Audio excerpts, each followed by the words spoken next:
At Man City Fan TV, we're really pleased to promote this wonderful sketchwork artwork by a lady called Leslie Ross. You can follow Leslie on Twitter at 111Leslie111 and also follow her on Facebook and Twitter at 9320art.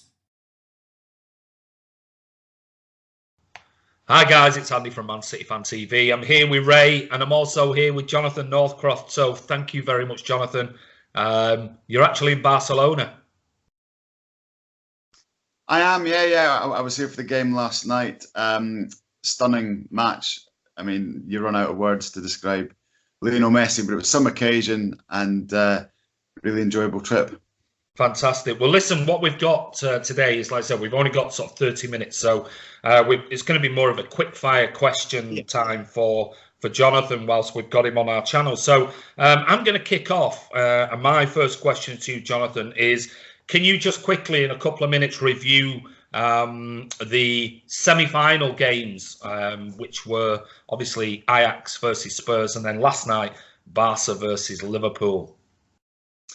Yeah, I mean, two very contrasting games. I think it'd be fair to say that the game last night between Barca and Liverpool was of a higher quality by a fair distance to the Spurs Ajax one. I think everyone would agree that the likeliest winners would come from this Barcelona Liverpool tie. But both brilliant games and brilliant stories in their different ways. I mean, starting with the Liverpool match, I thought it was an incredible illustration, not just of Lionel Messi, but of how sort of dangerous and how mature and how serious a football team Barcelona are. We can see they're not what they used to be. We can see the flaws. Liverpool gambled a little bit and tried to press them high, tried to get at them. They had a lot of success in doing that. And at the end of the day, they get beaten 3-0. And it's because not just of Messi, who has got the sublime quality, but I felt the whole Barcelona team deserved credit. The way they defended when Liverpool attacked was superb. They've got a fantastic goalkeeper. Piqué's still very good. Busquets is still very good. And they just sensed when Liverpool were vulnerable, when to hit back at them. And I've walked away feeling, Klopp said Liverpool couldn't have played any better. I mean, he's right in a way. I feel they could have defended, but they tried to attack and they probably couldn't have done that any better.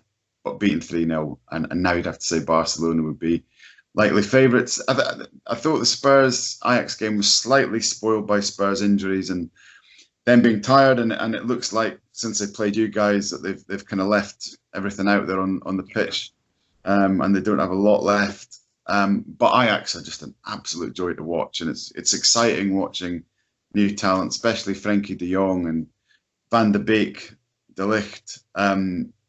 And, if I expect them to get the final, expect it to now be an Ajax-Barcelona final, you'd heavily put money on Barca. But that young Ajax team, there's just something about them that they won't be afraid of anything. So it's well. Yeah, it was interesting because you mentioned Frenkie de Jong. I mean, I was really excited, watching these young players. And I thought first half he was sublime, absolutely brilliant.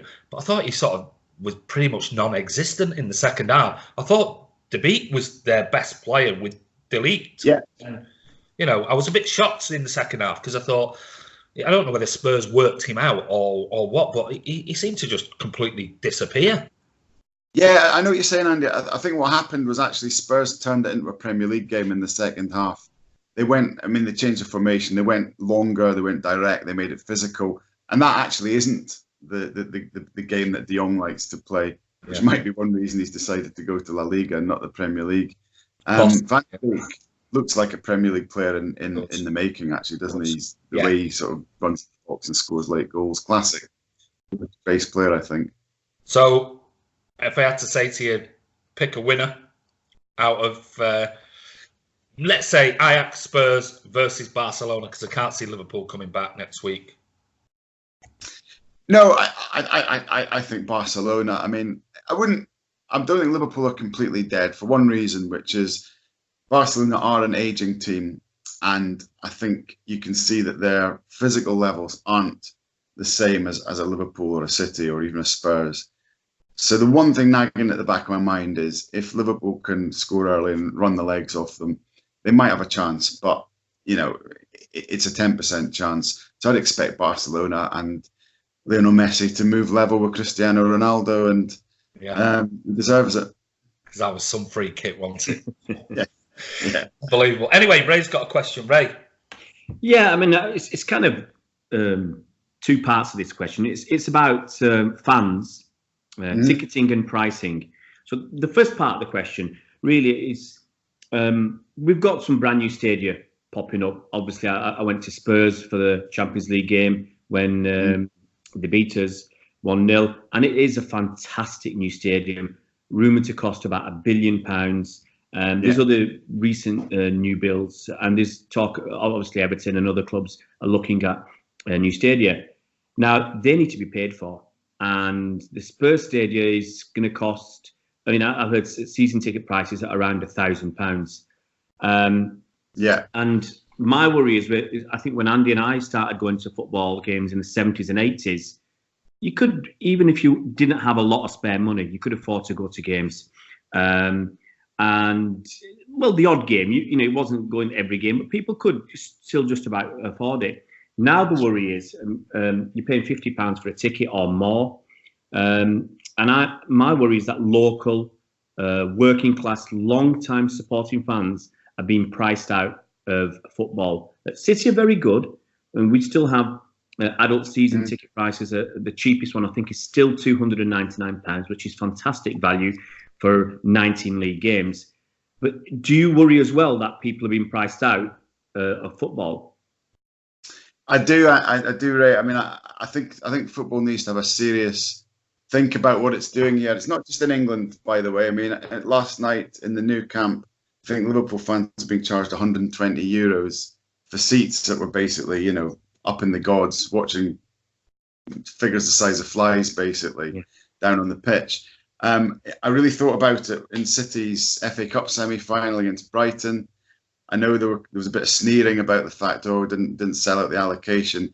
Are we really saying that working class people should be able to afford 60, 80, £100 tickets plus travel to London when it's a fourth visit to Wembley of the season on a routine basis? I think we're looking, anyone sneering at fans for not being able to afford that needs to have a think and think, actually, what's the problem here? Are we criticising people for not having enough money, or should we be criticising the game for not really looking after the supporters who power it? I feel that there's enough money that comes in through TV at the top end of the game for there to be some sort of I don't know whether it's a price cap or a pricing structure that would make it affordable. I can't see the clubs, especially the London clubs, saying, "Oh, okay, we'll cap our, start our season ticket prices at 500 when the demand is there." Well, there's two issues, isn't there?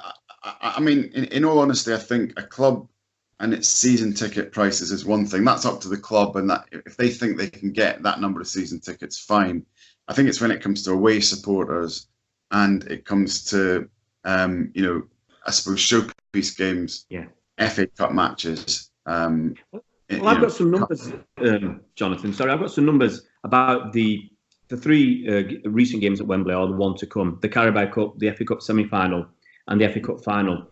Now, when we played Chelsea in the Carabao Cup, ticket prices started at £40 and £20 for under 17s and over 65s, and that went up in steps. Of the next price was 56 and 28, 72, 36, and so on. For the FA Cup semi-final, we had 33,500 tickets allocated to City. The prices started at £30 for adults and £20 for discounts. And that went up again, 45 to 35, 65 and 55, up to a maximum of 120. We come to the final. City have got 31,500 tickets, starting at £45. The discounts is only a tenner, so under 17s are paying 35. That very quickly, there's no small step. It goes up to £70, discounts at 60. The next, another big leap, £115 and 90. Now, I heard today there were 12,000 tickets at £115. Wow. Now, there are people who didn't go to the FA Cup semi-final because they said couldn't afford it. They said they said they'll save their money, hopefully, for City get to the final. City get to the final, and they're forced to either pay 115 or more for a ticket. I think the only ones left now are £250 each. Wow. So besides the fact that the FA Cup semi-final shouldn't be at Wembley, that's a different issue. It's the FA pricing the fans, and they know. I accept the demand is there. The tickets will all sell out. So, what will the FA ever do anything to make it more accessible for the fans of local teams? Well, they should, and at very least they should do something about travel. I think those ticket prices are ludicrous, because this isn't a club trying to make money. This is a national association, and it can afford to discount for supporters. But I think also northern-based supporters are just discriminated against on the basis that, on top of those ticket prices, they're not paying a tube fare to get to the game. They're paying, massive travel costs, and I just wonder where we're going with it. I think, especially because we're at a stage in football now where the top teams are dominating more and more. So FA Cup semis and finals are going to, by and large, involve the big teams, which will mean City, Liverpool, United, blah, blah, blah. And there'll come a point that those fans will just think, look, it's our 7th FA Cup semi-final in 10 years. We just can't afford it. We've got other stuff to spend on. And Wembley's going to look less and less fitting a venue for these things. Okay, so my next question, the Premier League title race. How's it going? What are your thoughts on it? You've got a couple of minutes, so away you go, Jonathan. Well, I have to say, I thought when Liverpool came through their game against Tottenham and managed to win that one late on, and then beat Chelsea, I thought they had just nudged ahead of City as title favourites, probably for the first time in a couple of months. And I've been hugely impressed by City holding their nerve and fighting back and beating Spurs and United, and then winning that game at Burnley. I think that's a real incredible show of mettle. We know City have got all the talent and blah, blah, blah. But I think in terms of mentality, winning mentality, holding nerve, it's been a stunning thing. And as far as I see it, there's only one huge barrier left, and that's Leicester for Man City. I live in Leicester. I'm going to put on a bit of a Leicester hat here and tell you guys that I knew you would. That's why I asked you the question. Well, they're a dangerous team. They are. They are. I think at this stage of the season, when you end up playing a team that's kind of got nothing to lose, only positives to play for, which is impressing the manager going into next season, young team, a team that likes to attack, that's full of talent. Jamie Vardy, I think there's a lot of ingredients there that mean that they'll come to City and they will have a go. That said, City did beat Leicester pretty comfortably last time they came to the Etihad. And I wrote about this last week when City went to Burnley. I think there's a tendency to look at flaws in the City team and think, they didn't quite pass the ball as well as they should against United. Or, I read somebody saying cracks are appearing. This was after they won at Old Trafford. And actually, a lot of these theories are quickly disproved once City get on the pitch. So although I'm saying Leicester are a difficult side, I would still expect City to beat them. I think City are now going to go and win the league. It's an incredible shame for Liverpool, given how good they've been. I don't think they've done anything wrong. I think they've had an unbelievable season. I don't buy any of the talk about them bottling anything. But to be beaten by a team that's going to achieve 98 points, I think it's like them getting beaten by Lionel Messi last night. I think you just hold your hands up and say sometimes the very best are just that little bit better. Yeah, out of all the games, the last 3 games you mentioned there, Leicester is the one that I've been quite comfortable with the previous 3 and thinking we'll win those games. Leicester's the one I'm really worried about. I am really concerned about. We saw a couple of seasons ago what happened, and when they absolutely destroyed us. So it does worry me. But like I said, that'll be if we do win every game, win the title, win the treble.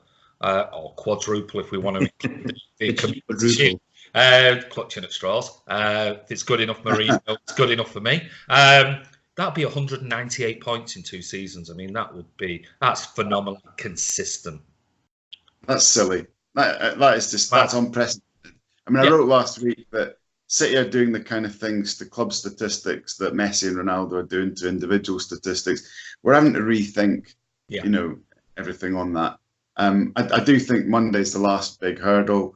I guess what City have got to be careful of, practically speaking, is it's just the counter-attack, the pace on the break. And maybe that has been, it's a vulnerability for most sides, and maybe it's a slight vulnerability for Cities. Yeah, so that's the thing, isn't it? Yeah. Okay, Ray, you've got one last question. Yeah, my question is about safe standing. Now, we all understand the reasons and the necessity for all-seater and safer stadia after various disasters, such as Bradford, the Bradford fire, Hillsborough, where we had the Taylor report. And I think they've kind of been in place since about 1992, which is best part of 30 years. And we've already started to see some stadia look at safer standing. Wolves and Tottenham, for instance, install rail seats. And currently, League One and League Two teams are exempt from having all-seaters. And fans generally, especially at away games, we tend to stand anyway throughout pretty much all the game. If you don't stand and the guy in front is standing, well, you don't, you know, all you see is their backside. So you're in effect forced to stand, and the stewards do very little about it. We've seen that safe standing works in Germany. It seems to work fine. They got the 25,000 yellow wall at Dortmund. So when do you think, there's a lot of stuff going on in Parliament and committees and whatever at the moment, but when do you think that we'll eventually see some form of safe standing in England in the Premier League? Yeah, I think it's probably a long way to go, actually, because there's a residual fear about supporter safety, and because of Britain's history with stadium disasters, then it's a difficult one to be the authority that approves it. I mean, I don't think there's any risk. I have to say, the way the safe stand is done now, I don't think there's a risk. But I can just see there being a political reluctance to do it. I have to say, when it comes to safe standing, I find it quite hard to enter the debate, because I grew up watching Aberdeen, and Aberdeen was Britain's first all-seater stadium.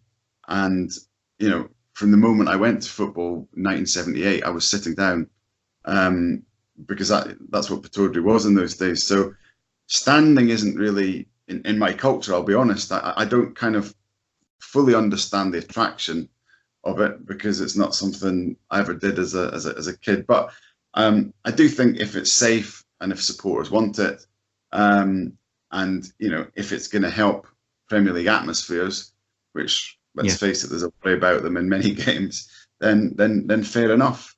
Yeah, I mean, I think there've been 3 recent surveys of fans, and in each one, over 90% of the fans surveyed have said they want some form of standing or terracing, or, you know, I think the way forward will be these rail seats, especially if UEFA insist that they want all-seater stadia for UEFA competition. And it kind of links in with the money as well, you know, with the pricing of tickets, to get the atmosphere that we hark back to the days when Andy would have stood on the Kippax at City, you know, thousands and thousands of people, the atmosphere, the singing, and some of us older fans kind of hark back to those days, and we want them. It's a bit like, though, when we go to away games. I mean, I was at Goodison Park. Nobody was sat down. And there's, what, 3,000 City fans there. Everyone stood up, you know, and that's under wooden floorboards and things like creaking floorboards underneath your feet. You know, everyone is stood up. And when you go to away games, Ray, and things like, the away fans stand up. They do next to us, you know, where we sit in the south stand. The away fans are all stood up. Nobody sits down. So it's happening every week for the away fans. Be safer. It's just the fact of, you know, for home fans, you're told to sit down, and there's sections that nobody behind the goal at City in the south stand, nobody sits down. They all stand up. So it's happening now. What's the, you tell me, guys, what's the City policy towards it? What are the clubs saying about it for the Etihad? Nothing. I don't think they're saying anything about it at this moment in time. I think they're just waiting. Like you said, I think it'll come down to the government and see what the government's doing, because we're looking at expanding the North Stand and doing redevelopment work there and moving the family stand and maybe having that section, or the South Stand standing and things. So I think they're just, it's like any other big club. I think they're just waiting to see what the government's take on it is, personally. Ray, any other thoughts? No, that's fine, mate. Okay, so last few questions. Team of the year. Any anomalies in that team of the year? The Football Writers Award. Did you vote for Raheem Sterling? And what were your thoughts on the, obviously, Van Dijk winning player of the year, and Sterling getting young player of the year? 3 questions in one. There you go. It's funny. Well, I'll start with the last one. It's funny. I'm doing an article on Jamie Vardy this week, and he actually made his Premier League debut 18 months after Raheem Sterling, which shows you how long Raheem's been around. Yeah. They've got to change that young player of the year thing. I mean, it's got to be, especially because talent, players are getting younger. It's got to be under 21 or something like that. I think, first of all, I think it was a fair enough choice by the PFA. I think he has been the most influential player in the league this year. I think he's probably been the best player in the league this year. And that PFA vote is purely about who's been the best player. I voted for Raheem for the FWA because it's not just about who's been the best player, but it's who's been the most important figure and who's led by example, and I guess who's achieved the widest scope of things for the game. And I think, as well as that being Raheem, for his courage in talking about racism and really changing the game, particularly the way the media approaches things in that field. I also think in playing terms, he's hardly been far behind. I mean, he'd be in the top 2 or 3 players in the Premier League this year anyway. I would actually say, again, in terms of pure playing quality, Sergio Aguero would have run Van Dijk very close. I'd say the other 2 in my list would probably be Bernardo and Mane. But yeah, I know there's other kind of candidates. I didn't see anybody particularly in the team of the year that was wrong, apart from maybe Pogba. What? I couldn't. I mean, the only thing is, you've got to see that it is fellow pros voting for him, so they must see something on the pitch. Yeah, and you've got to respect that. And that's maybe part of the frustration. When they're up close to him, they're seeing something that they think, wow.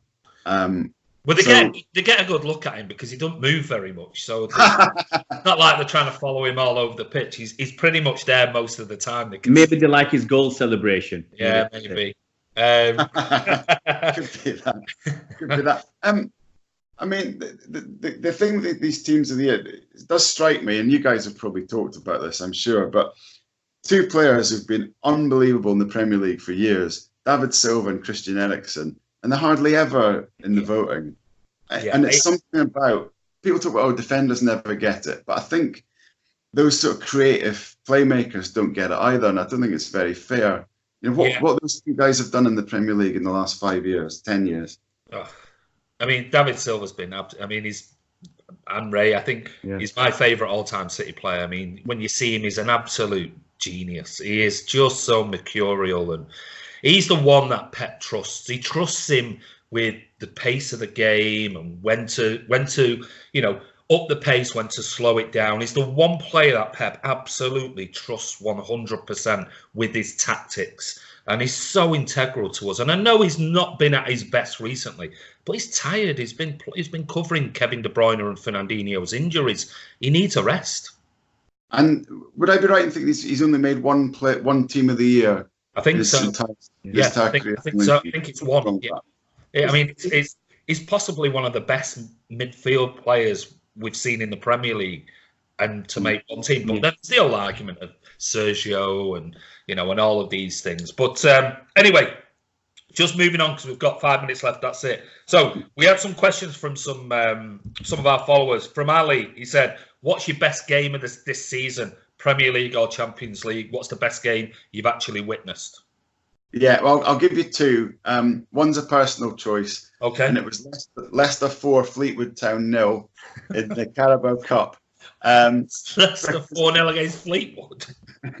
It was the first game I took my 6-year-old daughter to. Oh, well, okay then. We'll let you off that one. It was like, for her, it was just the magic of football. Best game, and I'm sorry to cause a little bit of pain, but I have to say it was City v Spurs, second leg, Champions League. Unbelievable game. I didn't have to do a live report on it, thankfully. I don't know how the lads managed to cram all the instant in and get it in the right order. You couldn't take your eyes off it. So many storylines. And actually, I thought it was one of those games where both teams, in their different ways, were brilliant. And I tweeted that, and a lot of people said, "How can you say City were brilliant when they conceded 3 goals?" But they were 3 quite odd goals, and Spurs were brilliant as well. Yeah. They couldn't. I don't think they could have done any more than they did on the night. And it was probably just. Sometimes I wonder whether we should scrap the away goals rule because it's an outdated thing. But in terms of producing drama, the dynamic that produced in that game was unbelievable. It's the best game I've been to this season. It was just, I mean, I walked away from it, and even interviewing fans outside this stadium, I was just nonplussed with the fact we were out. I just said that was just mental, absolutely mental. I've never seen anything like it. It was just the most incredible game I've ever been to, I think, in my life. So one of the guests was John, and he said, who are next season's challengers to Man City and Liverpool? Oh, difficult one. I don't think anyone's going to get near it, to be honest. No, you don't think anyone's going to challenge City and Liverpool? No, I don't. I mean, I think United are a long way away in the rebuild. And I think Chelsea, because of the transfer ban, aren't going to be making up much ground. And I think Arsenal are a long way away as well, which leaves you with Spurs. But are they going to really get any better? They're very, very consistent under Poch. They may well still be the 3rd best team, but don't see them bridging the gap. So I think we might be on for a repeat of last season. And maybe the teams to watch are Wolves and Leicester, because I think they can start to challenge the Big Six. There's another Leicester. Was that? I was going to say, what was that? Leicester. Ray, we were talking about something last night. Very quickly, we've got a couple of minutes left. It was to do with the FIFA inquiry into the signings of underage European players, and obviously you just mentioned Chelsea and City. Do you think that's going to go ahead? Do you think that's going to happen? And do you know anything on the inside about Chelsea's appeal that they put in a couple of weeks ago? Only that the vibes that's always come across to us in the press is that that appeal doesn't have as much chance of succeeding as the Spanish. Surprise, surprise, the Spanish clubs were able to appeal, and I think they're going to be harder on Chelsea, because I think there's a recognition that because Barca and Real Madrid were able to postpone their bans, then they weren't as effective as they should have been.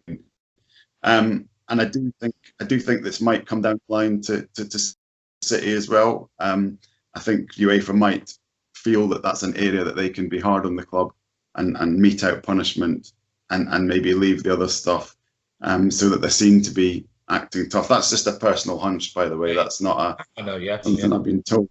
But all of that, I think I might have said to you before, Andy, I could see that being the outcome of all this sort of wider set of issues between City and the authorities, that they do the underage players thing and sort of leave it at that, because that seems to be something that they feel they can enforce. But I think there's probably a long way to go in for a lot of clubs in those sort of that sphere. And lastly, very quickly, 30 seconds. Apparently, the FA Cup weekend, it's just been all over the news on Talk Sport and everything else. Tube strikes that weekend for the FA Cup final, and obviously the Sunday with there's 2 other finals going on. They're saying it's over safety reasons. Any thoughts on that quickly? Only that it's monotonous how often there's a rail strike or a tube strike when FA Cup finals take place, and we've got to get away from the addiction to Wembley. Not FA Cup finals, yes, have them at Wembley, but I just think there's this bigger issue I've spoken about earlier, about trying to recognise the northern-based fans. And let's be honest, the power is in the north at the moment in terms of football quality. I'd like to go back to the days of Villa Park, the semis and all that kind of stuff. And that would make the Wembley thing a bit easier to deal with for finals. Absolutely.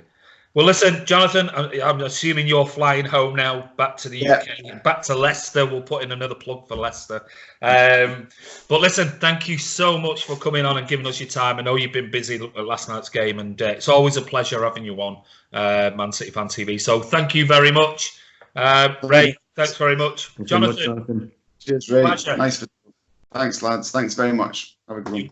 You're more than welcome. Anyway, listen, guys, it's Andy from Man City Fan TV. I want to say once more, massive thank you to Jonathan over in Barcelona for taking our questions and your questions. So anyway, take care. Don't forget, subscribe, click notification, and we'll be back tomorrow.